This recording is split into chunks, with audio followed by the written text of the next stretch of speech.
ఉమ్మడి జిల్లాలో రైతు ఆత్మహత్య చేసుకోవడం బాధాకరం.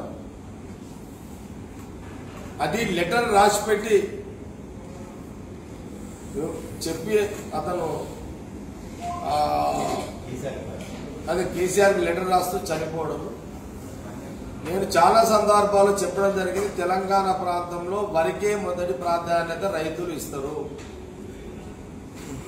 వద్దనే అధికారం, వద్దనే రైతుల ప్రజల హక్కులను కాదని వద్దనే అధికారము కేంద్ర ప్రభుత్వానికి కానీ రాష్ట్ర ప్రభుత్వాలకు లేవు.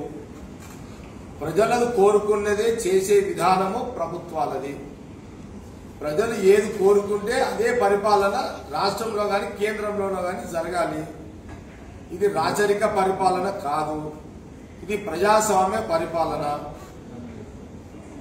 ప్రజలకు అనుకూలమైన పరిపాలన జరగాలనే ప్రజాప్రతినిధులను ఎన్నుకుంటారు. ప్రజాప్రతినిధులు చెప్పినట్టు వినాలి ప్రజలు రైతులు అనేది ఎక్కడ మన డెమోక్రసీ ఇండియా పాలిటిక్స్ మన భారతదేశంలో ఆ సిస్టమ్ లేదు. కాబట్టి వరి వేయొద్దు అనే అధికారం రాష్ట్రానికి కానీ కేంద్రానికి లేదు. ఎట్లయితే కేంద్ర చట్టం కేంద్రాలు రైతు విధానాలకు వ్యతిరేకంగా 3 చట్టాలను తెచ్చిరు. రైతు ఉద్యమం పుట్టింది. కాంగ్రెస్ పార్టీ సోనియా గాంధీ రాహుల్ గాంధీ పార్లమెంట్ లో మొదలుపెట్టిన ఉద్యమము రైతు ఉద్యమంగా మారింది. రైతులు కేంద్ర ప్రభుత్వాన్ని మెడ వంచిరు. 3 చట్టాలను రద్దు చేసుకున్నారు. అట్లానే తెలంగాణలో కూడా ఏదో ఒక రోజు రైతు ఉద్యమం పుడుతుంది. ఆ రోజు ఈ ప్రభుత్వాలు కేంద్ర ప్రభుత్వం రాష్ట్ర ప్రభుత్వం మెడలు వస్తుంది, వాళ్ళకి గద్దె దిగుతుంది. ఆ రోజు రైతుల సమస్యలు పరిష్కారం అవుతాయి. అప్పటి వరకు కాంగ్రెస్ పార్టీ రైతుల పక్షాన్ని పోరాడుతూనే ఉంటుంది. నేను మిగతా విషయాలు ఏ రైతు అయితే ఆత్మహత్య చేసుకున్నాడో వాళ్ళ కుటుంబం దగ్గరికి వెళ్లి కలిసిన తర్వాత ఇంకా అనేక విషయాలు నేను మాట్లాడడం జరుగుతుంది. మా జిల్లా రైతులకు మేము కూడా చెప్తున్నాం, కాంగ్రెస్ పార్టీ ఏ పార్టీ అని మేమైతే ఎవరు ఆత్మహత్య చేసుకోకండి. హైదరాబాద్ తెలంగాణ నడిపొడ్డున ఈడ గాంధీ భవన్ ఉన్నది. గాంధీ భవన్ ఎప్పుడు దర్వాజాలు పుల్లనే ఉంటాయి. మేము ఇక్కడ అందరం అనేక మంది నాయకులకు అందుబాటులో ఉంటాము. రైతులు ఆత్మహత్యలు చేసుకోకుండా దయచేసి గాంధీ భవన్ నేను గాంధీ భవన్ నుంచి మెదక్ జిల్లా రైతులకు కానీ రాష్ట్ర రైతులకు ఒక విషయాన్ని తెలియజేస్తున్నా. ఆత్మహత్యలు సమస్యలకు పరిష్కారం కావు. ఈ రోజున్న సమస్య రేపు ఉంటుందని అనుకోకండి. రైతులు ఒకరోజు సమస్య తీరకపోతే ఇంకో రోజు వాళ్ళ సమస్య తీర్చే అవకాశాలు రోజులు ఉంటాయి. ఇది రైతులు గమనించాలి. ఒక రైతు చచ్చిపోవడం వల్ల భార్య పిల్లలు అనాథలవుతారు. దయచేసి అలాంటి పొరపాటు చేయకండి. ఎమోషన్లో బాధలో మీరు చేయకండి. లోకమే గుడ్డి పోలే. ఈ రాష్ట్రంలో ఈ దేశంలో కాంగ్రెస్ ఇంకా 125 ఏళ్ళు ఎట్లా బతుకుందో ఇంకా ఎప్పటికీ బతికే ఉంటుంది కాంగ్రెస్ పార్టీ నాయకత్వం. ఈ గాంధీ భవన్ ఎప్పటికీ అందుబాటులో ఉంటుంది. అంటే వెంకటరామరెడ్డి వరేస్తే గురి అన్నప్పుడు మీరు ఏమన్నారంటే సిద్దిపేట జిల్లా కలెక్టరేట్ నుంచి రాష్ట్ర వ్యాప్తంగా వెంకటరామరెడ్డి ఒక కలెక్టర్ గా పనిచేయలేడు.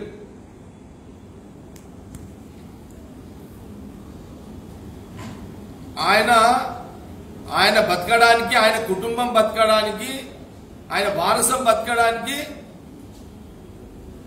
కేసీఆర్ కలెక్టర్ గా ఉంటూ సీఎం ముఖ్యమంత్రి మన్నలు పొందడానికి చౌకీదార్ డ్యూటీ చేసినాడు. ఒక గూర్ఖా డ్యూటీ చేసిండు. Collector IAS confirm IAS collector స్థాయిలో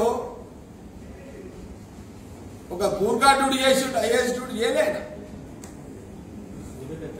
అందుకే అందుకంటున్నా ఈ రైతుల శాపం ఒక రోజు లేదు. ఈయన పేరు కలెక్టర్ వెంకటరామరెడ్డి తాకుతుంది. ఫస్ట్ బరాబర్ తాకుతుంది. మీరు చూడండి,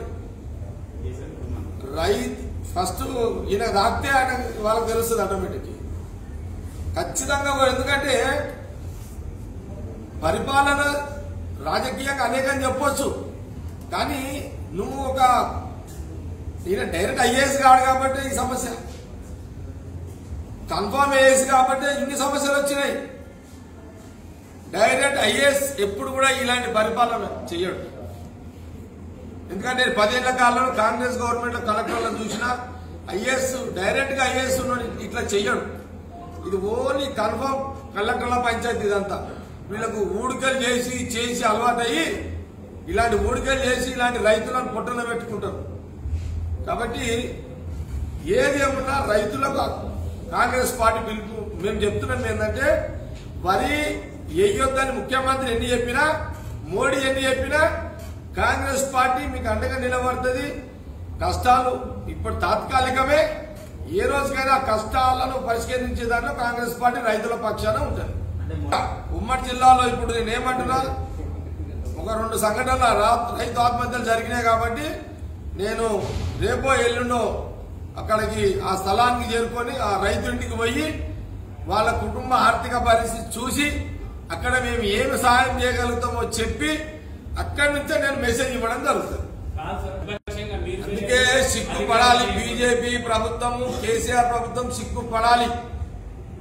బండి సంజయ్ మాటలు కాదు, నువ్వు సిగ్గుపడాలి. నువ్వు ముఖ్యమంత్రి తిట్టుడు కాదు, ముఖ్యమంత్రి గారు నువ్వు బండి సంజయ్ తిట్టుడు కాదు. ఈ రాష్ట్రంలో 2 పార్టీల అధికారంలో ఉన్న ఈ రాష్ట్రం, ఈ దేశంలో, ఈ రాష్ట్రంలో రైతులు ఆత్మహత్యలు చేసుకుంటుంటే మీకు సిగ్గుపడాలి. మీకు అవన్నీ గాలికి వదిలేసిరు. మీరు రాజకీయంగా మీ ఇద్దరు ఎట్లా బతకాలో మీ తిట్ల పురాణం నడుస్తున్నది. ఒకవేళ ఇదే కాంగ్రెస్ పార్టీ అధికారంలో ఉంటే ఈ సమస్య ఈడి దాకా రానియచ్చు. అసలు వరి వేయకండి అనే చర్చనే రాకుండే. నిరంజన్ రెడ్డి మాట్లాడుతూ కాంగ్రెస్ చేతగాంచడం వల్ల బీజేపీ మాట్లాడినా అవన్నీ కేసీఆర్ స్క్రిప్టే. టీఆర్ఎస్ గవర్నమెంట్ లో వీళ్ళు డమ్మీలు మంత్రులు, బీజేపీ పార్టీలో బండి సంజయ్ డమ్మీ. ఈ 2 డమ్మీలే, మంత్రులు డమ్మీలే, బండి సంజయ్ డమ్మీ, ఇంక్లూడింగ్ కిషన్ రెడ్డి కూడా డమ్మీ. ఇప్పుడు వడ్డించేటోళ్ళు వదిలేసి, గుంటోనేటోళ్ళు వదిలేసారు, వడ్డించేటోళ్ళు వదిలేసారు, ఇస్తరాకులు లేపుకొని పట్టుకుంటే ఇట్లా. మీరు ఎవడైతే వంట చేస్తాడో వాడిని వదిలేసారు. గుంటోనేటోడేవాడు బీజేపీ ప్రభుత్వం, వడ్డన చేసేటోడేవాడు రాష్ట్ర ప్రభుత్వం కేసీఆర్. పవర్ ఆలిద్దరు వండేటోడిని వదిలేసారు. మీరు వడ్డన చేసేటోడు వదిలేసి పవర్ లేని మమ్మల్ని మాట్లాడబడితే మేము ఆల్రెడీ రైతుల బట్టి పోరాటం చేస్తూనే ఉన్నాము. మేము మాట్లాడుతూనే ఉన్నాం కదా, మా స్థాయి తగ్గట్టు మేము మాట్లాడుతున్నాము. మీడియా అడుగుతుంది కాదు, మీడియా ఒక ప్రశ్న తెచ్చింది. మీరేమంటున్నారు, మీరు కూడా రైతుల దగ్గర పోవాలంటున్నారు కాబట్టి తక్షణమే కమిటీలో మీటింగ్ లో చర్చ తెచ్చి మేము రైతుల దగ్గర పోతాం. మేము కూడా నిలబడతాం. హాయ్ ఫ్రెండ్స్, మా టుడే టుమారో యూట్యూబ్ ఛానల్ చూస్తున్నందుకు చాలా థ్యాంక్స్. మరిన్ని లేటెస్ట్ వీడియోస్ కోసం వెంటనే సబ్స్క్రైబ్ చేయండి. అలాగే ఈ బెల్ ని కూడా రింగ్ చేసేయండి. మా నోటిఫికేషన్స్ అన్ని మీ మొబైల్లో వస్తాయి. అలాగే మా వీడియోస్ మీకు నచ్చితే లైక్ చేయండి, షేర్ చేయండి, నచ్చకపోతే కామెంట్ చేయండి.